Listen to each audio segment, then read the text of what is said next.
Hello, good evening, and welcome to another episode in Leadership Matters, a weekly half hour series aimed at supporting leaders. And I am Dr. Kenroy Burt, your leadership coach and mentor, and the host of this program as we bring this season to an end. This evening, I'm so excited to have with me Apostle Dwayne Howard. He's the founder and senior pastor, apostle of Awake the Flames Ministry.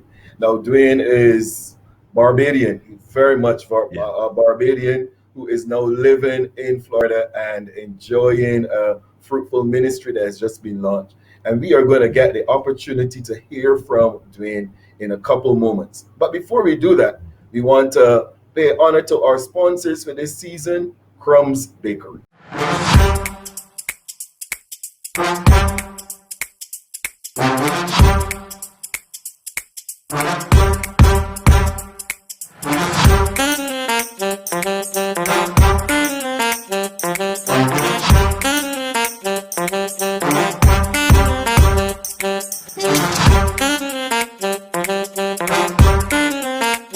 Crumbs Bakery, so good, even down to the last crumb.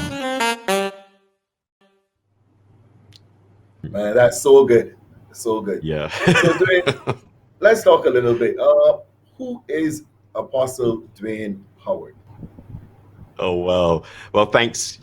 I want to just express my thanks just to you first, Dr. Kenroy, just for having me here on this program. I have, again, been a part of the viewership over, again, the past seasons as well. And just seeing the impact that this program has brought, it's just been incredible. And I have been impacted and learned so much through it. So thank you for your heart to serve leaders. Thank you for your heart to serve, the community, again, within Barbados and all over the world through this global platform. And I'm so grateful to be here. Well, who is Dwayne Howard? Well, I'll say, I'm a country boy from the notorious east of St. John, Barbados. That's where things started with me and my family, just growing up there in Wilson Hill, St. John. And, again, just enjoying country life. I love the country and I love family. And our family is a pretty big family that we came from. My dad had, another 9 siblings next to him. And so you could imagine how it was at the family home there in St. John. Well, and I grew up, around my cousins, around family. And in that moment, I found myself. And when I say I found myself, what I would say is that, we would often have our grandparents' place as a nursery. We didn't have like how we do with our kids, carrying them to a nursery. Our nursery was our grandparents' place. And for me, it was there that, through family and through, stories, through history, and just hearing about the legacy and what they had done, a measure of that was passed down to myself as well. And I was impressed by that. But again, just like any other child, I had to find my way. And I always remember, again, because it was a farm, and so navigating a farm in St. John, you're navigating goats, chicken, pigs, all different animals, and you're navigating their excrement as well. And, my cousin would just run up and down through it. But, I was a little, I guess, poor great in my mind. And I would just be trying to step and avoid the excrement. And it was in that moment I remember, and it may sound so simple, but it was in that moment of just going back home and walking through the pathway and just avoiding the animals and my cousin just running through, that I asked myself a question. I said, boy, why are you so different? Why can't you just run through and go to the standpipe and wash off your feet just like everybody else? Yeah. And for me at that moment, I remember at 6 years old, just hearing almost internally, almost as a voice spoke to me and said that indeed you are special and I have something special for you to do. Now, I know everyone is special in the eyes of God and everyone has something special to do, but this is just my story. And for me, I found a point of origin of stepping into an understanding of, hey, maybe this life that I have counts for something more. And I always say to leaders, it's one thing to be living, but it's another thing to discover your origin. And, because if we look at, the heroes, we watch a lot of hero movies, they're all over the place. And we know with all of them, Batman, Flash, whoever you want to call, they all have a life before they find that point called their origin point, their origin story, where they discover their powers, they discover their ability, and they step into a new sense of responsibility. And at 6 years old, Dr. Kenroy, would you believe that for me, that started the ball rolling in respect to me searching out and wanting to know basically, what I was called to do. And then life evolved from that point. I wasn't saved and I didn't come to the knowledge of Christ until 16 years old. But in the midst of that, even a period of time, it was still a time of searching, still a time of, just significant, how can I say this? Significant rumblings within my mind of just trying to discover, hey, where do you fit? And knowing that you are called to fit, how does this and how will this all work out? So that's a bit of the picture from a child at the age of 6 when a light bulb went off on the inside that, you are called for something more in this life. Where, as I mentioned, that origin story kind of began for me. All right. Now, just like any other superhero, there's a process of learning how to develop your powers and how to engage them and how to bring impact. Yeah. And, I just love to paint things in a practical way that, people can relate to, because everybody watches those shows. Right. But the thing is that, again, I was so thankful that at 16, I found Christ and I came into that place of true encounter with him, where he met me, drove me to himself. And then the idea or the thought of, okay, what am I called to do? Who am I called to be? Really came into view, and understanding, and that journey has just continued. The understanding and the outworking of that journey has just continued throughout the years. Along the way, as I said, I was always a lover of family, grew up around a big family. So I have a family. I'm a happy dad, happy father of 3 boys, and a happy husband of a wife of 15 years this September. Just 2 months away, we'll be celebrating our 15th anniversary. And so, I am big on family. And big on God, big on my relationship with God, because it was in that discovery at 16 years old that I found, true essence in what I was, called to be and become. The picture began to become clear for me, and it has, since that day to this. Yeah, and I'm still walking out that journey, like us all. But yeah, that's a measure of the who I am. And I'm trying not to get into what I do, but it's a measure of who I am as a person. Understand. So we're going to take a pause for another cause, and right after, we're going to talk to you a little bit about your leadership journey.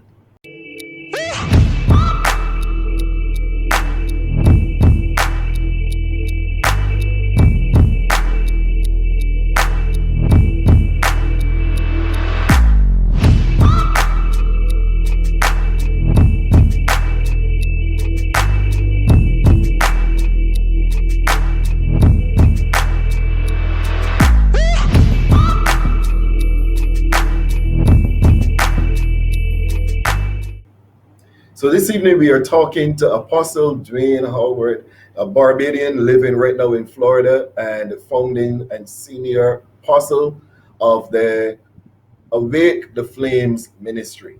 So Dwayne, let's talk a little bit about your leadership journey. We know a little bit about your upbringing, but let's connect that now to your leadership journey, because sometimes your journey is better understood as you look backwards.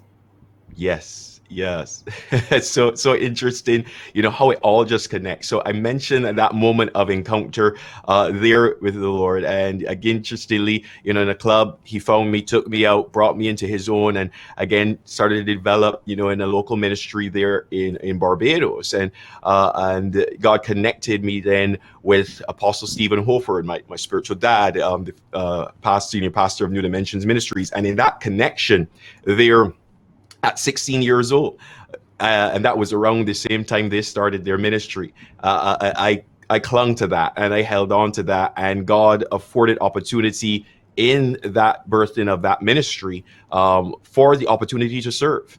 And I remember, just praying to God after I had that encounter with him, and I asked him, but God, I want to be able to, as I said, walk out that which you've called me. I sense a measure of significance that you want me to line up with and fulfill. And it pointed me to new dimensions. As I said, they started just at that time. I connected with the leadership there.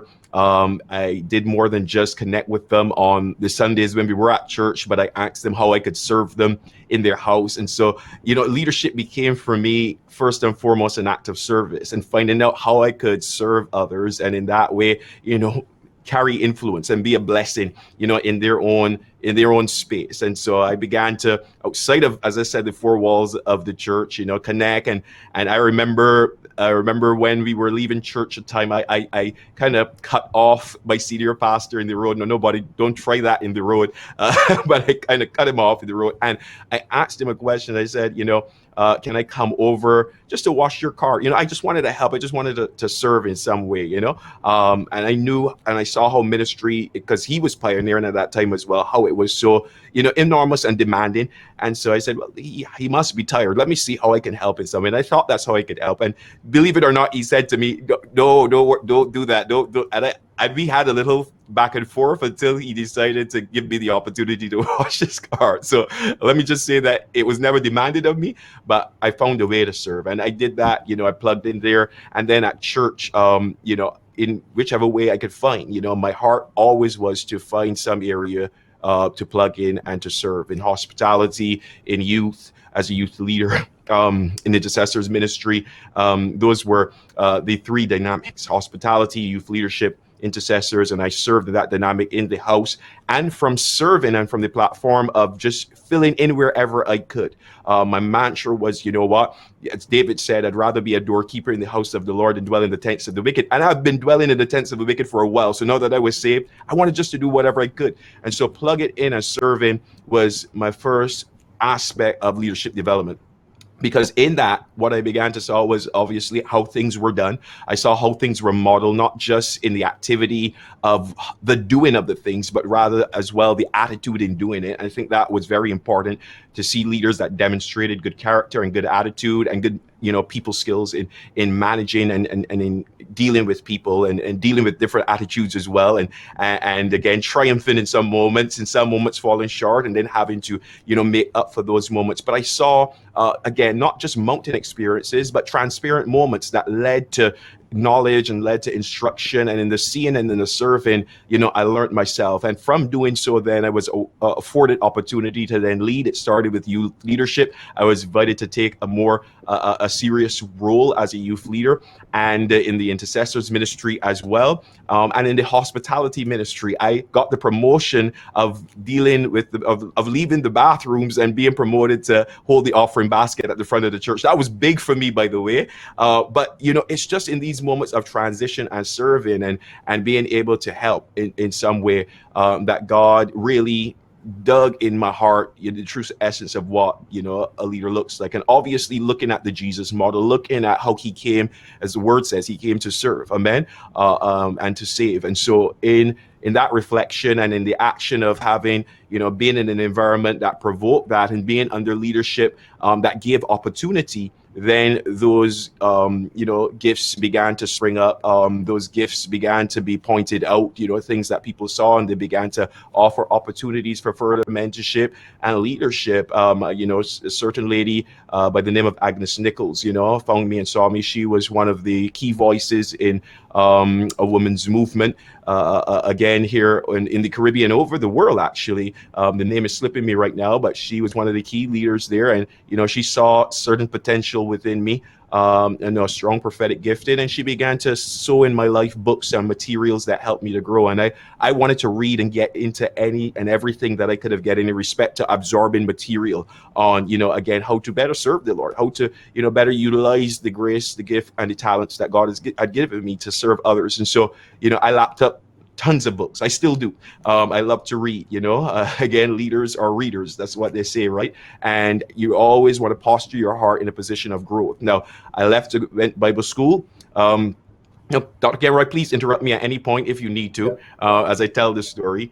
Yeah, I left in '02 to go to Bible school. I started New Dimensions in '99, so that was just 3 years in, and God shifted my path. I was in mechanical engineering. I was studying that, and I actually was going on to do aeronautical engineering, but God interrupted that, and God pointed me towards theology. As I said, God just has a way of directing your path. And as I said, I set certain measures of significance, and I came from an engineering family. So that was like a natural family path from having legacy and stuff imparted to you and hearing stories of that. You naturally were inclined, okay, well, let me continue here. And I also was interested in medicine because that was an area too within the family, tons of nurses. But the thing is that God interrupted that, showed me again in a vision what he wanted me to do. And so I connected with that. And yeah, I went overseas, Bible school, came back, and Apostle, my spiritual dad at that time, he kept connecting with me. I also had other mentors in my life up there that I connected with because, again, I always wanted to know how I could serve. So I came to Bible school 3 months early, and I asked them, well, I'm here to settle in, but how can I serve? What can I do in the church? What can I do in the So Dwayne, administrative? you're saying something. Yeah. You're saying something Yeah. here that's important to me, because you're Mm. speaking about servanthood, and you're also connecting it to mentorship. And I think that that's Yes. extremely important for me. So let's talk a little bit about that. What it means to be a mentee who is willing to serve your leader. That's good. I think one of the things we first have to consider in the relationship between mentor and mentee, it is the principle of honor, and out of honor, comes and stems value and seeing value, and you have to have a vision for value in the person that you're connected to. Elisha had a vision for value in Elijah that he was able to leave behind what he was doing to be able to connect with this man and sup from him. And so in that same way for me, I saw value that I aspired towards. And so again, for the mentee, there must be a desire for something more than what you have. And I find a lot of the times we get comfortable with what we have. We get comfortable with where we're at. But if we're truly interested in growing and championing our purpose in life and walking out, not just the thing that God has called us to do, that as well, but also in doing that, being a blessing and serving other people, because that's where true life comes from, then we have to have an attitude towards growth. And growth means that yes, there's going to be somebody that has more than you. There's going to be somebody that carries, not that you're not valuable, but value in the sense of, again, they have what you need to impart and to strengthen and to cause you to grow up and to mature. And so you have to admit your immaturity. So you got to be honest with yourself. I need to grow. I'm immature in these areas, and I need to surround myself and be accountable. And so I have to honor, I have to see the value in that person. A lot of the mistakes leaders, even in the Bible, made when they fell out of alignment with God, even great leaders like David, was when he lost value. He lost insight in respect to the value that God had in respect to providing victory for himself. There was one time where we all know the popular story where he messed up with Uriah's wife, and God said, listen, you despised me, or you lost your sense of value in me because you didn't seek me in these matters. Rather, you were displaced from your position. And so for me, for a mentee, there must be a strong heart towards growth. And that means I must be honest with myself. I can't have an inflated head to think I'm more than I am. I have to understand, as the Bible says, to think rightly of myself and know where I'm at and know where, again, I have to go, and have a vision in where you would like to go and grow into. And so in that way, as you connect with others, then naturally, to me, service comes, or the heart to serve, or the heart to connect, the heart to learn, the heart to be corrected, because again, you want to learn, comes from that space. It doesn't mean that it's easy. It isn't easy at all. I can tell you with some of my mentors, some of them, we had some back and forth moments where, sometimes, my strong-headedness manifested, and, they had to exercise their patience, which then became an example to me, as I grew. That again, even sometimes when you're dealing with a mentee that is, strong-willed, or they have some areas that, they believe that they know what's right, and you can see as the mentor that no, they need to grow, but yet they can't receive it. to not just throw them away, not throw away the baby with the bathwater just because they can't receive in that moment, but to have patience. And so there we see the character of Christ, because he did that with his disciples, right? And so I'm thankful for mentors like that, who was able to walk with me. But there must be the law of honor, what I call the law of honor, which is, again, seeing value in that in that individual, or those individuals that carry a greater sense of impartation than yourself, or have walked the walk. And you need to learn, obviously your shoes will be your shoes, but there's just certain principles that will always be certain principles that it's best you learn, lest you fall into pitfalls that you could have avoided. So Dwayne, I'm loving this conversation. I'm going to take a break for a cause, because we need to do that. But right after we come back, I want to talk a little bit about innovation and how that role has, what you've learned during this COVID period, because there are some things that you guys have been doing that I want you to be able to share with the world this evening. So let's pause for a cause. Here's some of your best news since the lockdowns. 7 Crumbs Bakery locations are now open on Sundays and bank holidays from 7 in the morning. They are Eagle Hall, Wilty, Fairchild Street, Oystons, My Lord's Hill, Speightstown and Fairview, while the other 10 Crumbs locations open Monday to Saturday as usual. Crumbs for a wide variety of fresh cakes, pastries and bread. Crumbs, so good, even down to the last crumb.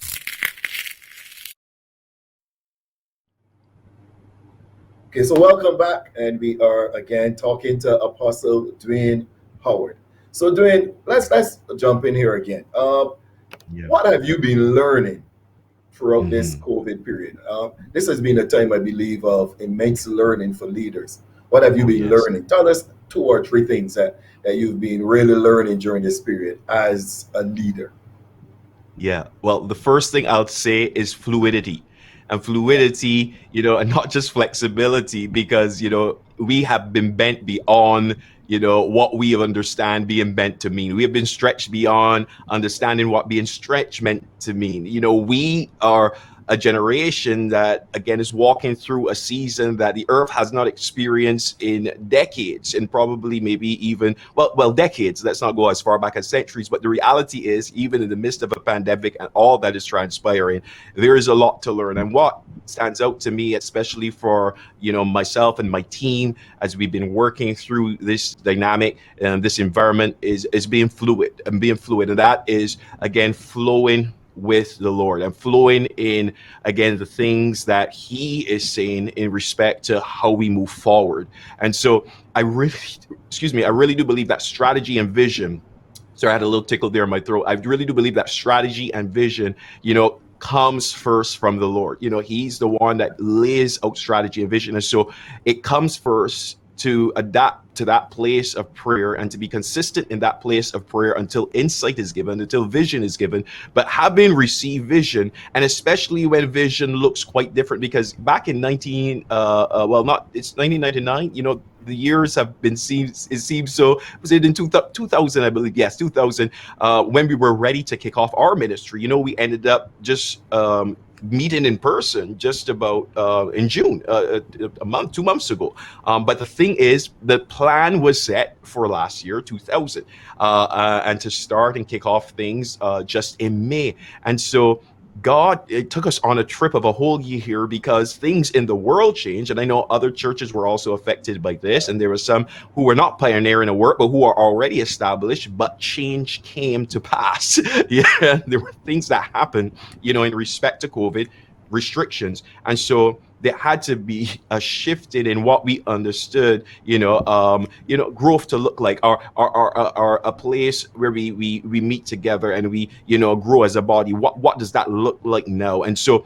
for us, we were just about to start when everything then was shut down. I was actually on a trip to come to Barbados to speak at a conference, and that too was canceled. And we were about to start the following month. And as I said, that shifted, but we prayed and we sought the Lord for wisdom. And, one of the things God had given us from the very beginning of the year, even before this shutdown happened, was the wisdom to invest in technology and to, begin to have more online interaction and take the message and understanding that the message that you carry is valuable, and your a place of impartation is not just in your localized area, but rather, according to the Great Commission, it's the world. All right, we're called to make disciples of nations, men across the globe. And so, it really does start with a mental adjustment, or what I call mental assent, to come into the place to really believe, that God says what he says and means what he says, and that he gives grace for us to arise to what he says. And so with, as I said, the pandemic, a lot of our dynamics were changed. We had to make adjustments. And for us, we had to be fluid to say, hey, okay, we had this technology. We hadn't necessarily done much with it as yet. But then the Lord gave instruction to say, okay, now that you have it, you don't need to run to buy it, because there are certain parts that, folk couldn't even get, that we're so thankful that we got, because, we heard the Lord at the beginning of the year to do such and such. But anyhow, we started our online journey and just working with our leaders to help them understand, that the kingdom can still be advanced, because obviously you're used to and accustomed to, because even though we're pioneering a work, we have been doing church for a while, for almost 2 decades. And some of the leaders that are more senior than myself, that connect with myself, that look to us for covering, have been doing this even longer. And so there is a place of familiarity, but there has to be a shift from familiarity to fluidity, to say, Lord, okay, you are not surprised by this. In fact, you have a plan in the midst of it. So how do I align? How do I follow the cloud by day and the fire by night, so that I can get, amen, to that point that I need to get to in continuing the work of the ministry? Dwayne, I'm loving it, especially from the perspective of you're speaking to persons out there who may even feel stuck right now. There may be a leader who feels stuck, who feels overwhelmed by the number of changes. As we know, we are living in what we're told is a VUCA world, and I'm sure that they're feeling a little bit uncomfortable. Let's talk a little bit more and zero in a little bit more on that whole concept of fluidity over familiarity. How important is that as a leader? A leader first to zero in on that, hone in on that. So important, as even in the natural, things that are stagnant, and especially fluid that remains stagnant, becomes a cesspool for all types of different vices and different things that are more so negative. And so even in our ministry, I believe, that God has given us opportunity, and this is speaking to ministries all over the world, has given us opportunity, really to move. And sometimes, like the parent bird in the nest, we need that kick, even though, we really don't want it, or there are some fears, there are some anxieties, apprehensions, we need that kick. And so this came as something like that, to get us out of that place of being accustomed, because the thing is, many of us have been praying for strategy in respect to God. How can I expand the work? How can I build the kingdom? How can I reach more people? How can I touch more people? And we've been praying these prayers, but here comes this scenario, and yes, it is a shock. It doesn't look like what we expect. It's like what, again, God told Habakkuk, I will do a work that even if I were to tell you, you wouldn't believe. And so it's unusual, okay? We can never quite figure God out or put him in the box, right? And so he does something, that is above our own thoughts, but we have to understand that the earth is still his and the fullness thereof. And so in shifting out of our place of familiarity and into a place of fluidity where we can flow with him, we must understand that the reward is greater, that again, the glory that's on the other side is greater than anything that you can lose right now where you're at, than anything that you can let go. And if you have a vision, and not fear, but if you have confidence in that, God is not going to lead me into an uncertain place. He's a good father. And again, if this is where he's pushing me and taking me, again, it has to be a place, where the reality of moving from glory to glory has to be real in that moment, right? It has to be a place of increase. And so I can't settle. But the thing is, if I fear in my heart, and I fear that these adjustments will make me lose more than I gain, then again, I'm falling again in prison to fear, and to not the voice of God, but the voice of my own emotions and the voice of my own concerns and anxieties. And so it really does make us, Dr. Ken Wright, especially as leaders, look inwardly, to examine too our own hearts, to say, hey, listen, Am I really as spiritual as I thought I was? And God does this to help us. He doesn't do this necessarily to expose us, but to help us to see, okay, well, this is where I need to grow. And I need to strengthen this muscle. And the only way I'm going to strengthen this muscle is by activating, is by stepping out. Hebrews 5:14, strong food goes to those who are mature. And who are those who are mature? Those who by reason of use exercise their senses. So I got to move. I got to exercise. I got to move if I'm going to grow into the place where I can get strong food in my system, and oh man, and I also want to encourage leaders out there, because I know it can be hard, it can be difficult, especially when you have developed a system and that system has seemed to keep things afloat for a while. But again, God is often not interested in our comforts. He is interested in his sovereign plan. And when we trust him more than we trust our systems, then we can walk into a reality that is far greater, far superior than the one that we have known. Again, Dr. Kenroy, we started here. Again, that was not the plan. This plan was to start a plant. We had a place, we had a rental cost, we knew what things would cost. We even bought some equipment, but everything turned inward.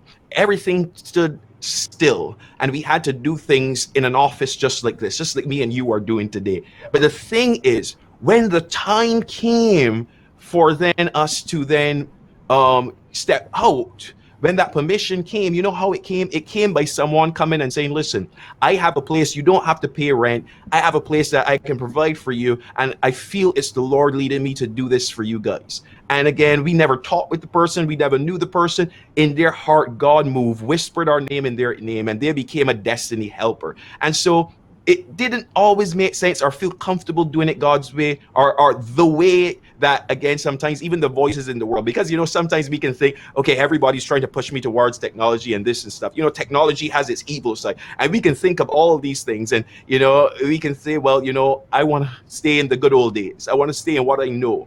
But beloved, when we do step out in what God calls us to do, in the realm of the unknown, in the realm of the unfamiliar, we will often find, as I mentioned, our greatest victory, and we will often find that we will, again, avoid 1,000 battles that we would had to face if we did it in our own strength, or if we stayed in our own understanding, as opposed to trusting God. So it's my encouragement to leaders to say, hey, it's not too late to trust God. It's not too late to believe. I mean, you may feel like you've dwindled down to 4, 5, 10 members. All right, you may think things have become so thin, and you're wondering if you still have a call in God. Listen, the call in God didn't start with man, and it will end with man.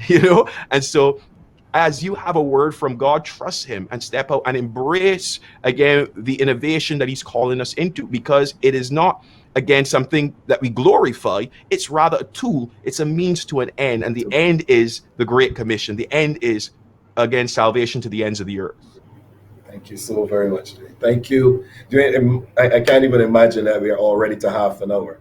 But Wow. in 15 seconds, I'm going to ask you to share something out there with a young leader, someone who's a young leader. You're a young man.